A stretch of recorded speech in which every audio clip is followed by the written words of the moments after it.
Assalamualaikum warahmatullahi wabarakatuh. Perkenalkan, nama saya Yolanda dengan NIM 1205012038. Dengan mata kuliah Sistem Operasi, saya berasal dari kelas 4H dengan dosen pengampu Ibu Siti Ramadhani, SPD MKom.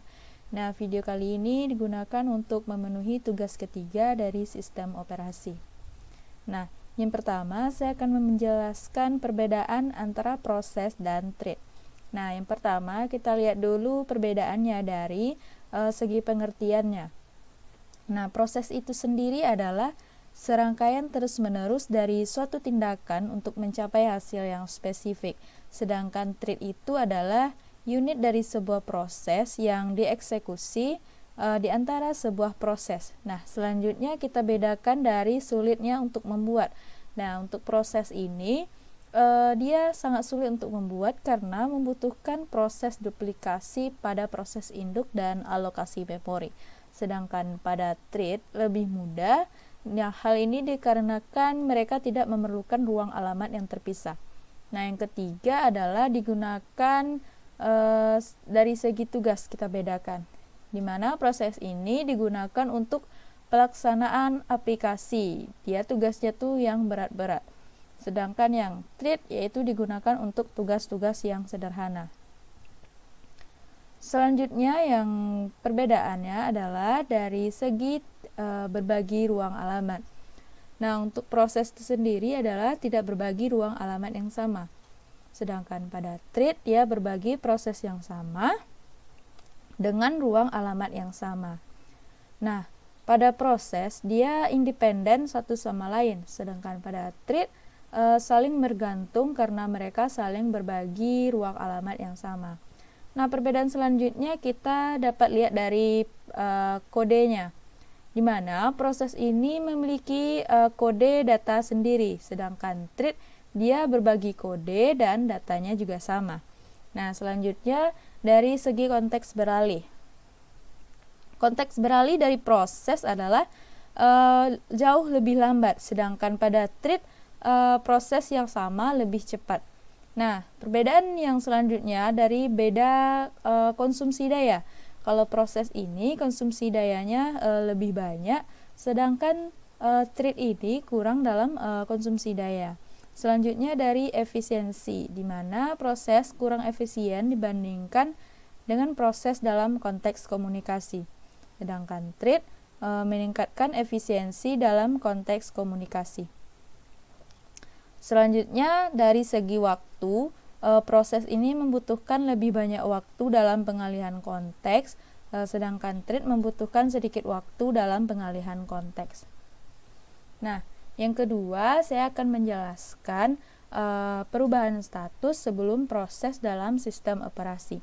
Dalam proses eksekusi, status program akan berubah.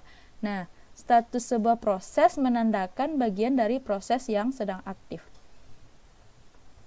Nah, ini adalah status-status yang terjadi pada proses. Yang pertama itu ada new, di mana artinya itu pembentukan suatu proses. Yang kedua ada running, itu instruksi-instruksi yang sedang dieksekusi. Yang ketiga itu waiting, di mana proses menunggu untuk beberapa event yang terjadi. Dan yang keempat itu ready, di mana ready itu proses menunggu tugas untuk diproses. Sedangkan yang terakhir itu terminated, itu proses telah selesai dijalankan. Nah, untuk lebih paham saya akan jelaskan diagram proses state. Nah, ketika suatu proses sedang dibuat, maka itu akan berada pada new. Nah, jika suatu status yang dibuat ini telah disetujui atau admitted ini, maka akan berubah status menjadi ready ini. Nah, ready itu disiapkan untuk dieksekusi dan menunggu penjadwalan pengiriman yang akan dikirim ke prosesor. Nah, pada saat proses ini dikirim ke prosesor, maka ini akan menjadi running. Nah, pada running ini ada 3 kemungkinan yang terjadi. Yang pertama, jika sebuah proses ini tidak ada interupsi, maka proses ini akan langsung dikerjakan oleh prosesor. Jika dia telah selesai, maka akan exit dan akan berubah status menjadi terminated. Maka proses telah selesai. Nah, yang kedua, jika dalam proses running ini mendapatkan sinyal interrupt ini atau interupsi dari sebuah proses yang mempunyai prioritas yang lebih tinggi, maka status proses itu akan kembali lagi ke ready ini. Nah, untuk menunggu penjadwalan pengiriman ke prosesor lagi. Jika proses interrupt ini telah dikerjakan, maka status ready tadi ini, jika telah terdapat penjadwalan pengiriman, maka akan menjadi running kembali. Nah, jika saat proses ini dalam keadaan running, ternyata dibutuhkan respon dari perangkat input maupun output dan beberapa sinyal, maka status dari program ini akan diletakkan ke waiting. Jika dia membutuhkan respon dari perangkat input ataupun output, dia akan pergi ke waiting, yaitu menunggu persiapan perangkat input atau output dan sinyal yang dibutuhkan.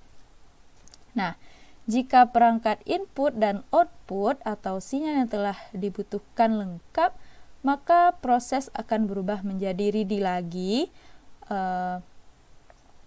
Dan untuk menunggu penjadwalan pengiriman oleh prosesor, dan jika telah terdapat penjadwal pengiriman, maka status berubah menjadi running, dan jika telah selesai, proses akan exit dan akan berubah status menjadi terminated, maka proses tersebut telah berakhir. Nah, demikianlah penjelasan dari saya. Mohon maaf jika terdapat kesalahan dan kekurangan. Assalamualaikum warahmatullahi wabarakatuh.